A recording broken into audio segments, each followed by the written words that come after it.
यहाँ से घूमते आगे जो कोई आ रहा है ना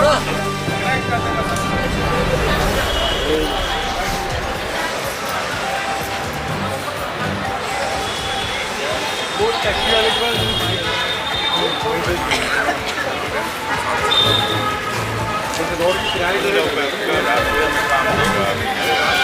नीचे नीचे नीचे थोड़ा। अरे हाँ जी हाँ जी सब पास करते जाइए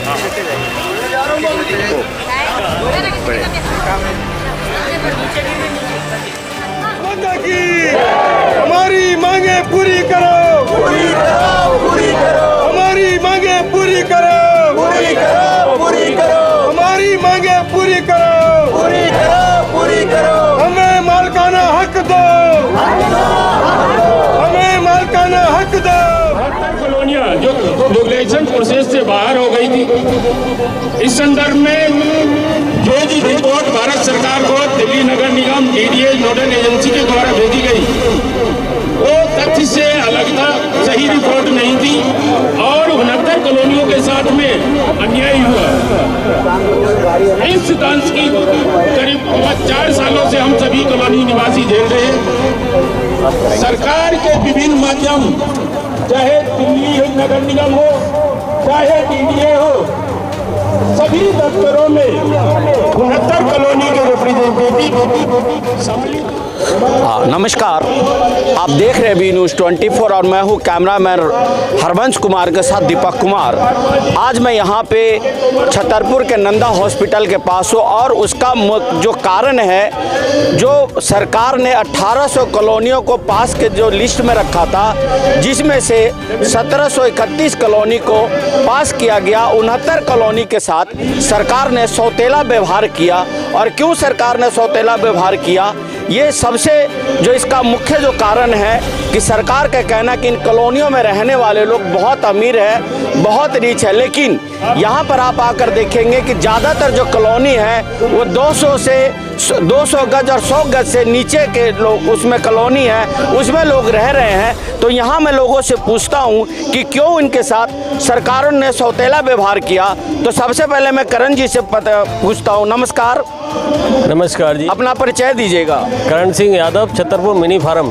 करण जी ये बताएं कि ये जो सरकार जो है 69 कॉलोनियों के साथ सौतेला व्यवहार क्यों किया? क्या आप लोग हिंदुस्तानी नहीं? अगर मान लेते हैं कि अगर आप अमीर है तो क्या अमीर होना भारत में गुनाह है?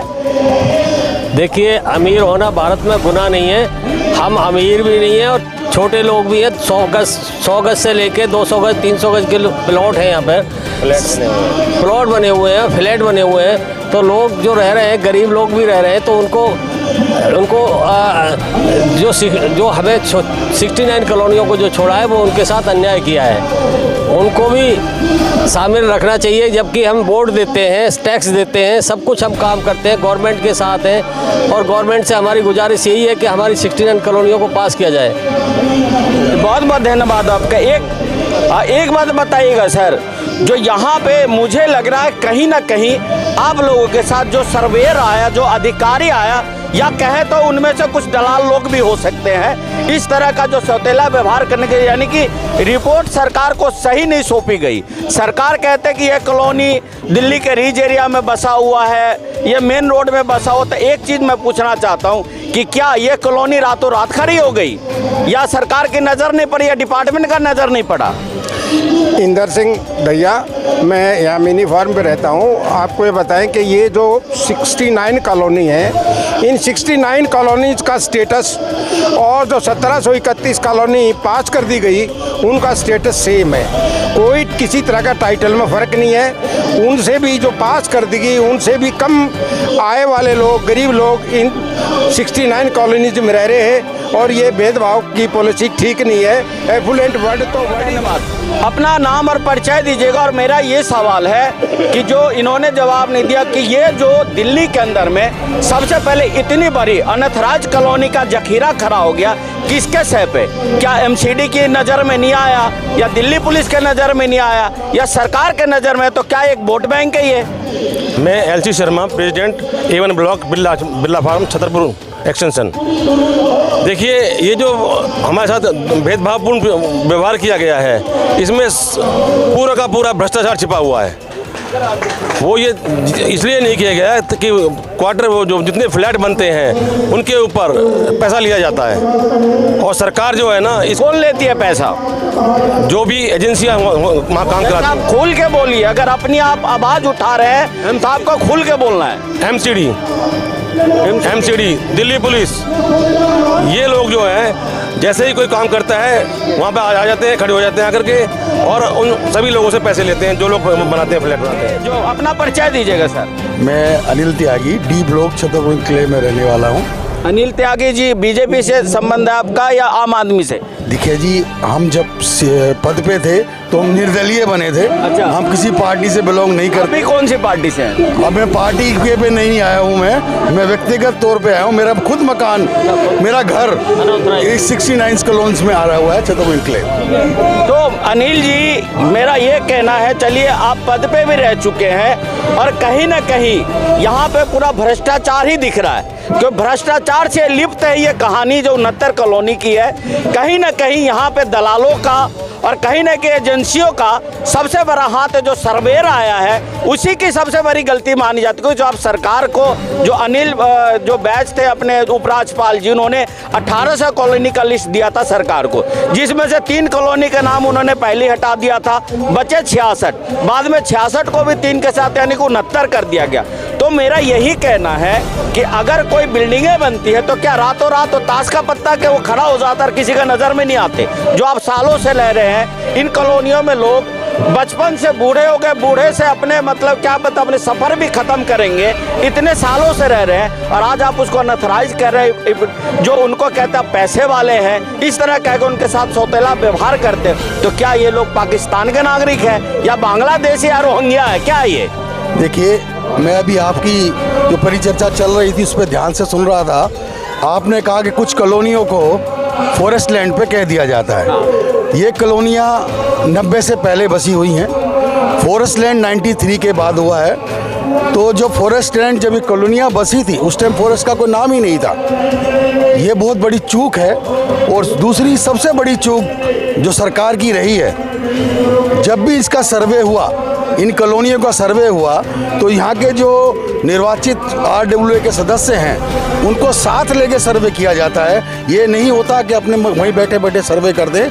ये गलती सबसे बड़ी यही हुई है कि ग्राउंड पे, भूमि पर आकर असली जो चीज़ थी उसका सर्वे नहीं किया गया, वहीं बैठे बैठे ही यानी विदाउट RWA को लेकर के सर्वे किया गया। सर्वे किया गया। आप सुन सकते हैं कि यहाँ पे ये कितना बड़ा ये घोटाला है ये विभागों का, क्योंकि कहीं ना कहीं मैंने सुना था कि ये लोग ये नहीं चाहते कि इन कॉलोनी को पास कर दिया जाए, क्योंकि अगर पास हो जाते तो यहाँ पे MCD की, दिल्ली पुलिस कर बहुत सारी एजेंसियों का जो जेब भरना बंद हो जाएगा। तो चलिए, मेरा अगला जो सवाल आपसे, यहाँ पर आइएगा, क्योंकि समय कम है और लोग ज़्यादा इसलिए थोड़े थोड़े सवाल कर रहे हैं। मेरा यही सवाल है, जो अभी मैंने अनिल जी से कहा कि रातों रात ये क्या कॉलोनियाँ खड़ी हो जाती है जो सरकार के नज़र में नहीं आता है, और आप एकदम बुलडोजर लेके आ जाते उनको तोड़ने के लिए? मैं Devendra Sharma, president RWA Chhatarpur extension. श्रीमान जी, ये जो रातों रात वाली बात आपने कही है ना, दिल्ली सरकार ने 2002 में जितनी भी कॉलोनियाँ अनऑथराइज हैं उस समय 1200 थी। उनसे बोला गया आप अपने नक्शे सबमिट कीजिए बाउंड्री लाइन करके कि आप कितने क्षेत्र को कवर किए हुए, उसमें खसरा नंबर सहित जमा कराया गया।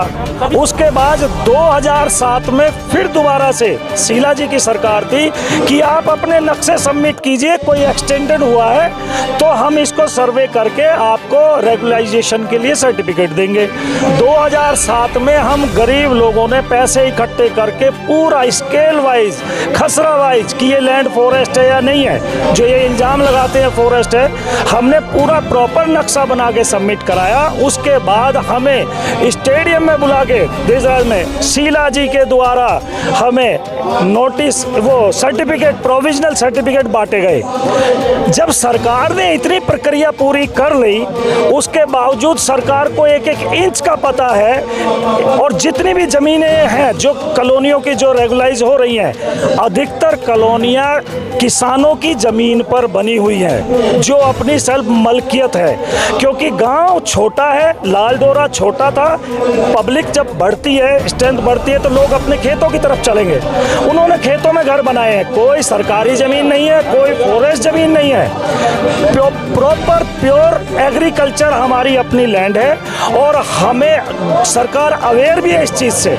लेकिन ये 66 कॉलोनियों को बकरा बनाया गया है, क्या कारण है, क्यों है, सब नॉलेज है। ऐसा कुछ नहीं है कि सरकार को पता नहीं है। हमारे साथ बहुत अन्याय हुआ है। मेरी कॉलोनी ये आप देख रहे हैं कि अब जो इन लोगों की जो यहाँ पे जो शांतिपूर्वक कैंडल मार्च जो निकाला जा रहा है और इनकी यही मांग है जो जैसे 1731 कॉलोनी को पास किया है तो ऐसे हमारे 69 कॉलोनी को भी सरकार पास करे और हमारे साथ सौतेला व्यवहार ना करे।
No regularisation. बहुत हुए झूठे वादे, अपने वादे पूरे करो।